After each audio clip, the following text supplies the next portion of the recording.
Sio, itse eliki, itse luki, koala astana nai, hogena sai, akalaga edita, hogadalkai, salagi, o se yawiai. Ila hiu ia unal negdi yesa dikalaga ane jalak ane yawiya. Aseno elet nurnalstana koned uni loksa ane yaw uni lukcha halle danawi dulstana halle hayu uni hiola halle sko undan teht dulstana ane wuchet nunanela skoned uni loksa hi. The Cherokees were called one of the 5 civilized tribes because in times of peace they were friendly and helpful to white people, and they adopted many of the ways of their white neighbors. Cherokees were called civilized also because most Cherokee people could read and write in the Cherokee language. A Cherokee man named Sequoyah invented a system for writing our language, and within a year almost everybody could read and write in Cherokee. In spite of these achievements, 1 of every 5 Cherokees died on the Trail of Tears, the forced march of the Cherokee Nation at the hands of militias from the states of Georgia, Tennessee, North Carolina, and Alabama in 1838 through 1839. The federal government did nothing to prevent these actions, even though the United States Supreme Court had ruled in the landmark cases of Cherokee Nation versus Georgia and Wooster versus Georgia that the federal government had exclusive jurisdiction over Indian tribes and states had no power over them. A number of North Carolina Cherokees had retained individual reservations under the terms of treaties entered in 1817 and 1819. Joined by a large number of refugees eluding removal, the North Carolina Cherokees were acknowledged as a federally recognized tribe in 1868. Federal recognition means that the Eastern Band of Cherokee Indians is the beneficiary of a trust relationship under which the federal government, as guardian, owes special duties, including the provision of health care. This trust duty derives from the United States Constitution and treaties under which the Indian nations ceded their ancestral lands in exchange for protection by the United States. It is noteworthy that the Department of War was originally responsible for administration of federal Indian policy.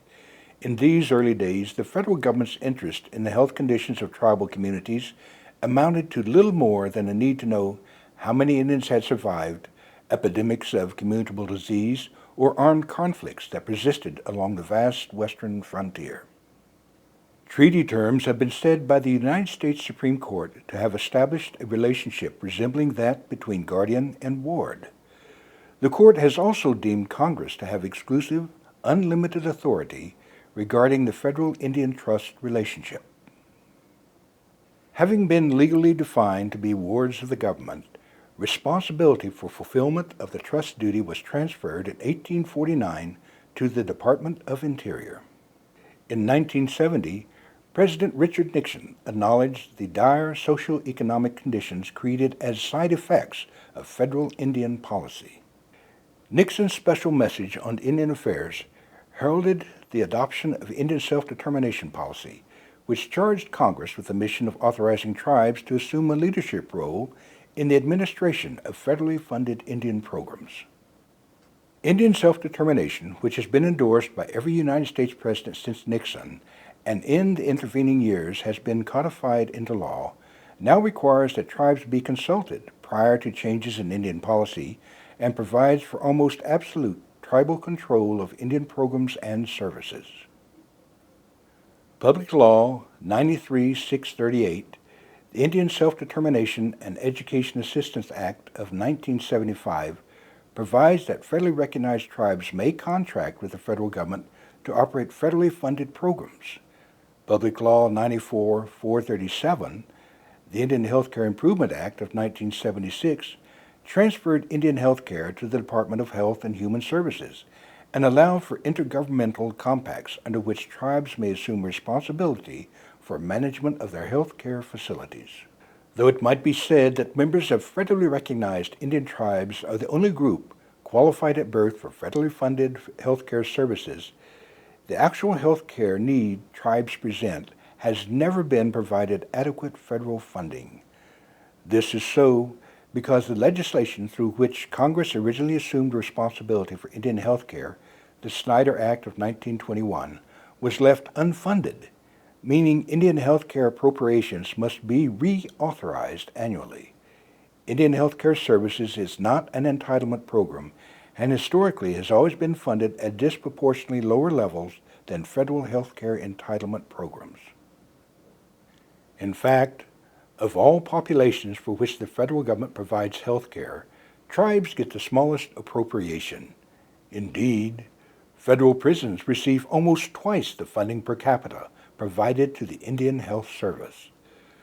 Federal funding provided to other service populations such as veterans and Medicare and Medicaid recipients far exceed the level of funding provided for Indians. The federal trust responsibility is a permanent legal duty that continues to be upheld on the basis of the political history of the United States and an underlying moral imperative.